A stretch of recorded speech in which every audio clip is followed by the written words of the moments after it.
Hello, this is Hiroshi Yamazoe. This time I will talk about my past experience as who experienced a long-term severe hikikomori. Specifically, I will share my past work experience in detail. As I said in other videos, I was a severe hikikomori for about 10 years from my early teens to my early 20s. And then, after a long period of thinking about whether I should suicide or leave, I decided to leave in about 23 years old. But in order to leave, I had to work as employee in somewhere and be financially independent because I didn't know any other way to live. So in this video, I will look back at the jobs from my very first job that I worked after I came out of my severely hikikomori state. So let's begin. My first jobs were several one-time part-time jobs that I did around the age of 24. But I think they cannot be called real jobs in the general sense because these were a kind of rehabilitation program provided by a non-profit organization that supports hikikomori people, which I was attending at that time. I was in those programs because I just thought I needed that kind of rehabilitation before I work. Those jobs were very simple. The first job was helping to operate a food stall at a festival, and the second job was to remove weeds from a company's property. All I had to do was prepare the stall tents or work as a cashier for the stalls or put on my gloves and remove weeds. There were people from the non-profit organization's staff to support me if I had any troubles. So they were more like half-play than real job. Then, right after that, I got a full-time job. It was as a caregiver. I think I can say that this was my first real job in the general sense. While attending a non-profit organization that supports hikikomori people, I studied and took lectures and earned my certification as a caregiver. Because Japan is an aging country and the population of the elderly continues to grow, and there is a serious shortage of people in the elderly care field. So I thought that someone like me who had no academic background, no decent work experience, and was a hikikomori could be also needed in this elderly care field. So I went to take employment exams at several elderly welfare facilities. And eventually, I was able to get a job as a caregiver at an elderly care home. And that became the beginning of hell. My job was to take care of the elderly people who were living in the facility. My specific duties were moving the elderly people from their beds to wheelchairs, assisting them with meals, bathing, and helping them to the bathroom. In addition, I washed their clothes and cleaned the facility, administrated their medicines, and recorded their physical condition on files. There were maybe 30 to 40 people living at this facility. It was hard work for me, but I was young and energetic, so the job itself was manageable. However, the problem was my communication skills.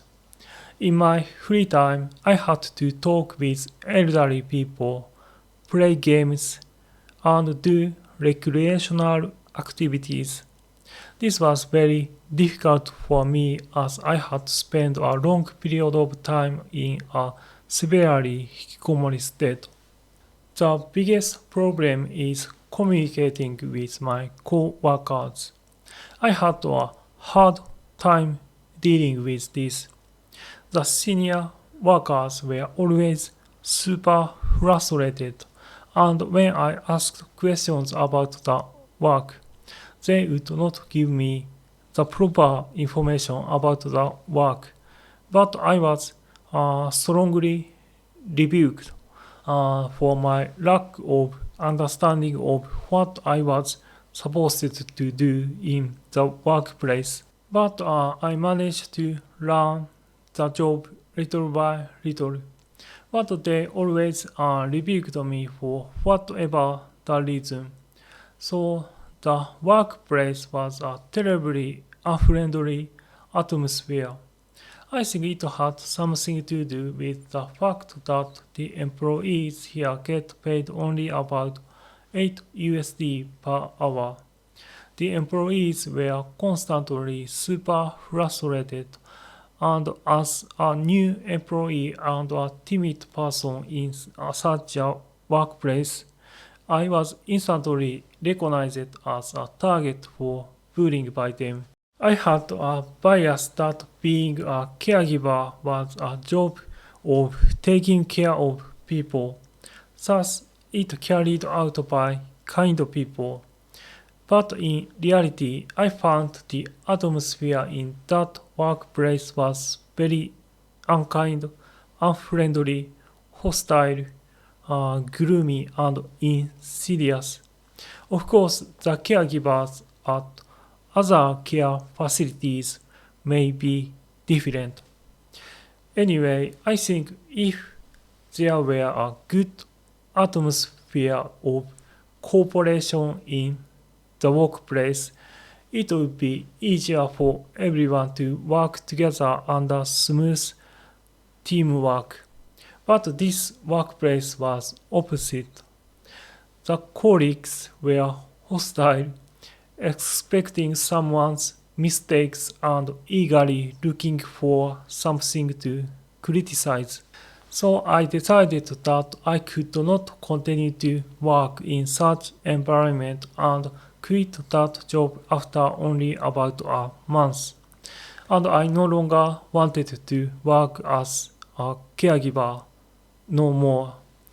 And the next job I got was in the manufacturing industry, because manufacturing is basically a job that deals with things, not people. I am not very good at interacting with people, so I thought it would be a suitable job for me, and it was definitely correct. My first job in the manufacturing field was at a small factory in a rural area that made automobile parts. Compared to my previous hell-like job, it was like heaven. The work was simple: assembling, transporting, and packaging parts, and operating some manufacturing machines. All the tasks were very easy for me. However, if there was a disadvantage, it was that all the work could be replaced by machines. So I did not acquire any human social skills in the job. However, it was important for me to be able to do well enough to do the work itself. So I continued working here for about 2 years. And while doing this job, I started living on my own and became independent. But as I said in this video, I was living in extreme poverty because the salary was so low. However, I was very happy to know that I had the ability to be independent. It was also a pleasant feeling to be away from my parents. And in this factory job, many of the employees were from other countries, such as the Philippines, China, and Brazil. It was a cosmopolitan workplace, I think, and many of them were kind people, and I felt that they were much more mature human beings than the average Japanese people.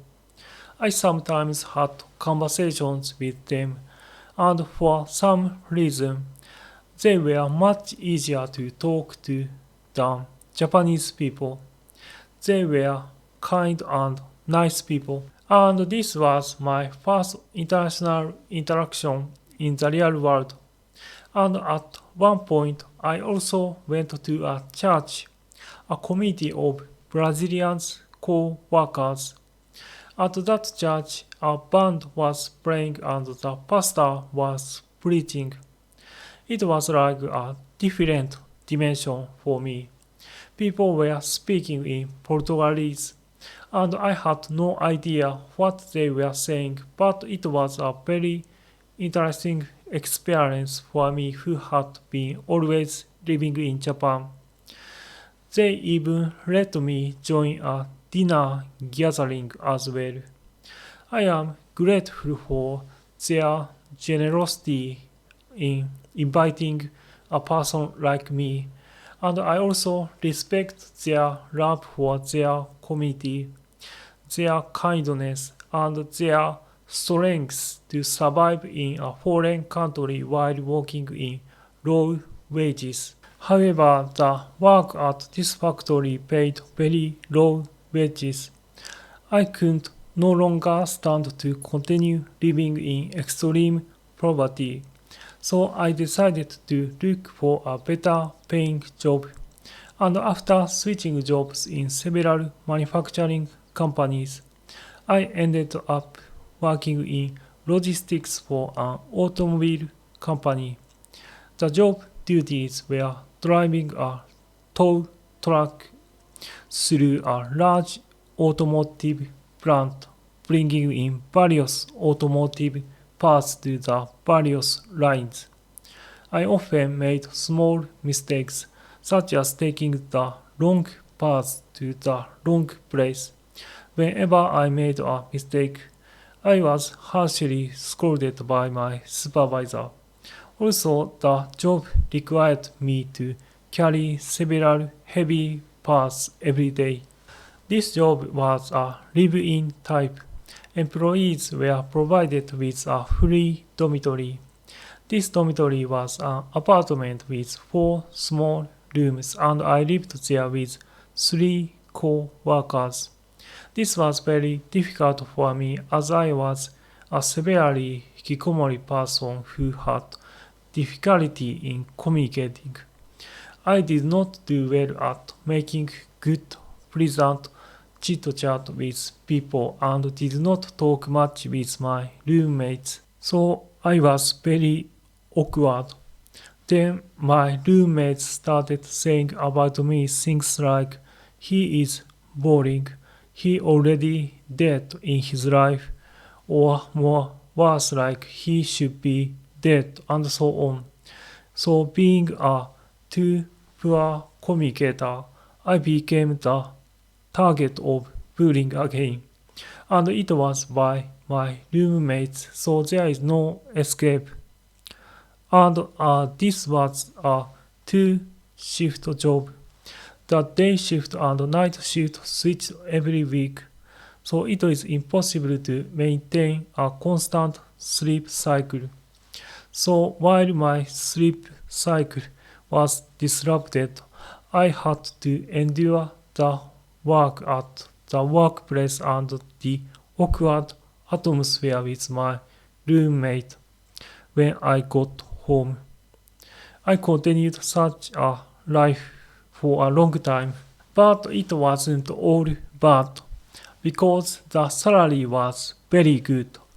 Bonus compensation were also paid.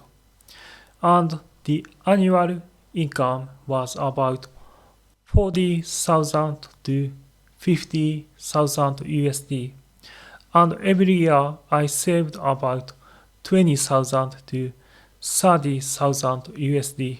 The work was very strict, like military training in a war movie, and many people were overbearing and aggressive.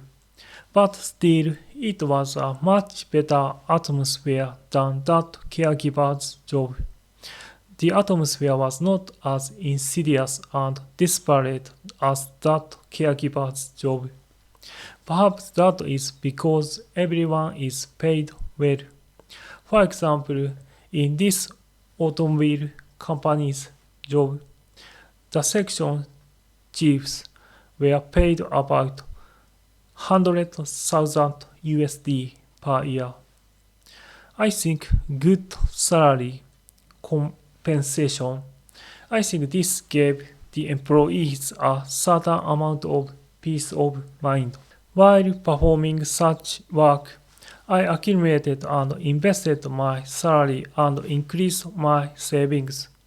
Then, when I was in a situation where I did not need to worry about money for the time being, I lost the motivation to work and became a hikikomori again around the age of 33. And as for my future job, I am now thinking that I will no longer work as an employee.